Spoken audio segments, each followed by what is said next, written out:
Assalamualaikum warahmatullahi wabarakatuh. Perkenalkan, nama saya Ahmad Khairul Rozikin dari kelas TMA angkatan 2023 dengan NIM 23050754020. Kali ini saya akan mengerjakan tugas UTS yang berupa mempresentasikan salah satu materi, yaitu RC Circuit for Timing. Sebelumnya, apa itu sirkuit RC? Sirkuit RC merupakan sirkuit yang terdiri dari resistor dan juga kapasitor. Biasanya digunakan untuk tujuan pengaturan waktu. Contoh dalam kehidupan sehari-hari ditemukan pada sistem wiper intermittent yang dapat ditemui pada mobil modern. Waktu antar sapuan divariasikan dengan menyesuaikan resistensi pada rangkaian RC. Prinsip dasar penggunaan arus DC pada gambar sirkuit berikut. Prinsip dasar penggunaan arus DC pada rangkaian RC adalah bahwa kapasitor dalam rangkaian akan mengisi secara bertahap ketika diberi arus DC. Ketika arus DC diterapkan, kapasitor mulai mengumpulkan muatan listrik hingga mencapai tegangan yang sesuai dengan sumber arus.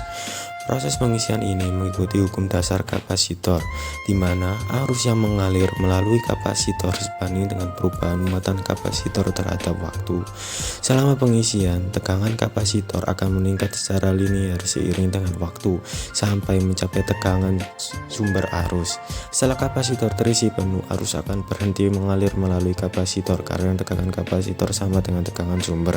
Dengan demikian, prinsip dasar ini memungkinkan penggunaan arus DC untuk mengontrol pengisian dan pengosongan kapasitor dalam rangkaian RC. Selanjutnya, proses charging pada rangkaian RC. Pada mulanya, kapasitor tidak memiliki tegangan karena kapasitor sendiri tidak dapat menghasilkan tegangan. Ia hanya bisa menyimpan tegangan, sehingga pada kondisi awal nilai kapasitor itu sama dengan 0 atau VC, tegangan pada kapasitor, sama dengan 0. Yang selanjutnya, apabila nilai epsilon ini memiliki nilai tertentu, maka lambat laun nilai kapasitor akan sama dengan nilai epsilon ini atau IMF, atau dapat dikatakan tegangan kapasitor sama dengan IMF.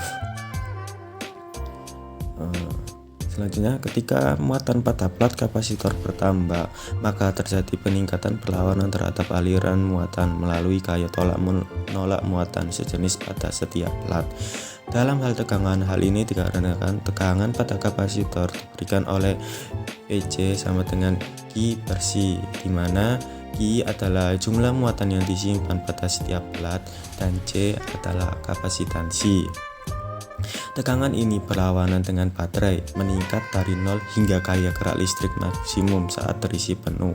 Arus kemudian berkurang dari nilai awalnya menjadi I0 karena pada kondisi tegangan kapasitor sama dengan tegangan sumber atau IMF, maka tidak ada lagi arus yang mengalir. Dan apabila kita lihat dari grafik, maka dapat dilihat pada kondisi awal proses pengisiannya berjalan begitu cepat, dan pada akhirnya berjalan begitu lambat karena ketika tegangan mendekati tegangan kapasitor maksimum, maka arus juga akan semakin lambat untuk bergerak, sehingga didapatkan persamaan rumus berupa VT sama dengan VS, yang mana VS adalah tegangan sumber dikali 1 min ekuivalen, karena pergerakan grafiknya atau proses pengecasannya terjadi sangat ekuivalen, min T per RC. Selanjutnya adalah proses discharging pada rangkaian berikut. Pada proses discharging, pada awalnya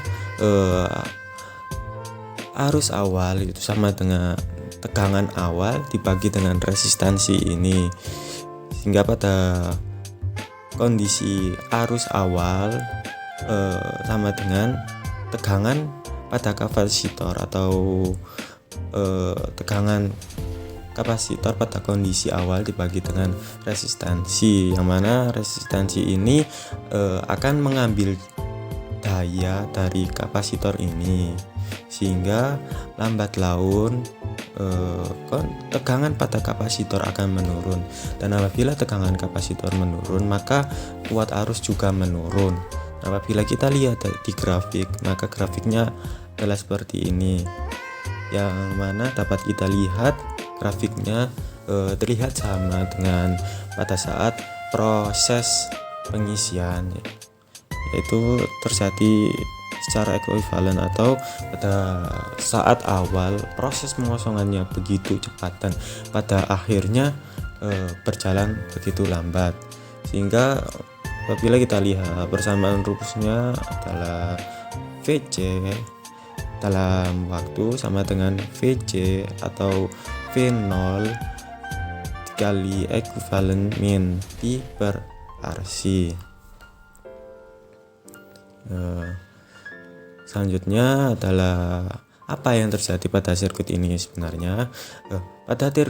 Pada sirkuit ini yang terjadi pada awalnya adalah ketika pada proses charging, bagian yang berwarna biru ini atau yang diarsir ini tidak diabaikan, sehingga pada proses charging akan berfokus pada daerah ini, sehingga apabila nilai kapasitor sudah penuh, maka pada proses discharging nilai pada daerah yang diarsir ini diabaikan, sehingga hanya pada proses pengosongan ini, atau apabila kita lihat di sini resistansi ini diibaratkan dengan lampu, sehingga pada proses discharging ini tegangan pada kapasitor akan dikirimkan kepada resistansi atau pada lampu ini. Dan apabila kita lihat di grafik, prosesnya terjadi secara berulang-ulang, yaitu proses charging dengan mengisi kapasitor hingga sama pada epsilon atau IMF ini, dan setelah full proses pengosongannya akan dikosongkan melalui lampu ini. Selanjutnya apabila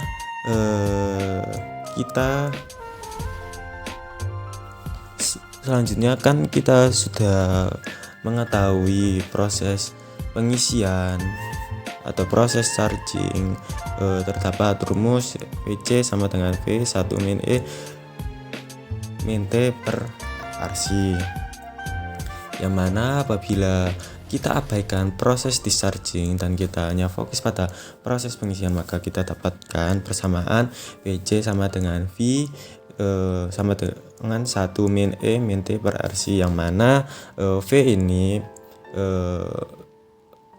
pindah ruas, dan selanjutnya adalah 1, yang mana 1 ini pindah ruas sama dengan 1 min VC atau tegangan kapasitor dibagi dengan tegangan sumber sama dengan E min T per RC. Lalu kedua ruas di len, sehingga len dikali 1 min VC per V sama dengan len ekuivalen min T per RC, yang mana setelah di len hasilnya adalah len 1 min VC per V sama dengan ekuivalennya hilang, sehingga hanya tersisa min T per RC. Lalu RC ini dipindah ruaskan sehingga didapatkan waktunya sama dengan min RC len 1 min VC per V, yang mana VC itu sendiri tadi adalah tegangan kapasitor dengan dibagi V, yang mana V adalah tegangan sumber. Sekian presentasi dari saya. Wassalamualaikum warahmatullahi wabarakatuh.